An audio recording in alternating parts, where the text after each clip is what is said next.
Jasmine Richardson was just 12 years old when she murdered her mother, father, and brother Tyler. Her motive was because she was grounded. My name's Emma, this is Tiki Bar True Crimes, and I'm going to tell you the story of the Richardson murders. The Richardsons were a Canadian family. They were just like any other family, really. There was a mum, dad, they had a daughter, Jasmine, who was 12 years old, and a son, Tyler, who was 8 years old. Now, trouble started occurring when Jasmine got a boyfriend who was 23. His name was Jeremy. Not only was Jeremy 23, which the parents understandably really did not like. They did not think that was right, that a 23-year-old man should be dating a 12-year-old girl. Jeremy also thought he was a vampire. Some sources say he also thought it was a werewolf, so we're going to go with both on this one. He thought it was a vampire. He thought it was a 300-year-old vampire. He liked to drink blood, and he had a vial of blood around his neck. He was a goth. Nothing against goths. I went through a goth stage when I was in my teenage years, but I did not think I was a vampire or a werewolf. So, completely understandably, her parents take real issue with this and they ground her. They say that she's not allowed to see Jeremy, and Jasmine and Jeremy really don't like this.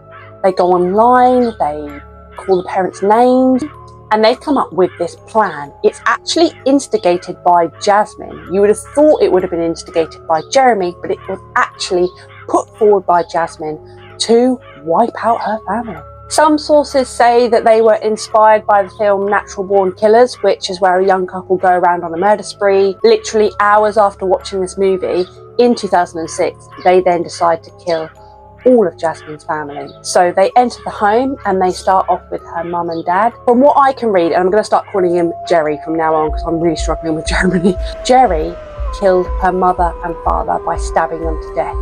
It was Jasmine who went after Tyler, her 8-year-old brother, and she began to attack him. And while she was attacking him, he was screaming for his life. And she says that he was screaming, "I'm too young to die. I don't want to die. I'm really scared. I'm terrified. Please don't, please don't." Now, this is just heartbreaking. And so Jasmine, by this point, is stabbing her brother. Jerry comes along and slits his throat and ends it. When asked, "Why did you kill your brother? He didn't ground you. What motive did you have to do that?" Her response was, "Well, I thought it would be cruel to leave him in a world with no parents." The bodies were actually discovered by a 6-year-old boy who could see them from his first floor window down into the basement. He saw the mum and dad's lifeless bodies. So police were called and they later found the mum and dad in the basement and little Tyler upstairs. Initially, they thought that maybe Jasmine could have been abducted, that she was perhaps deceased somewhere else. She had also been murdered, but they quickly realized that actually she was probably the suspect. They later found her and Jerry down the road in a restaurant, laughing, kissing, having food, because their plan had worked and they'd done it. They really did not care at all.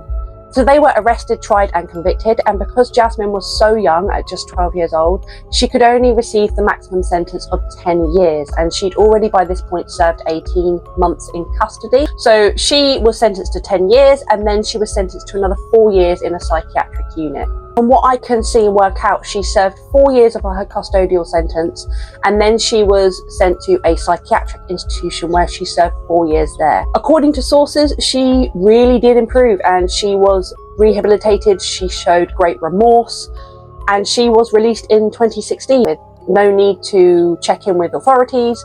She is a free woman. Jerry, on the other hand, was tried as an adult and he got 3 life sentences and he will not be eligible for parole for another 25 years. So that was the story of the Richardsons murders. If you like my content, please remember to like, subscribe and comment, and I'll see you in the next one.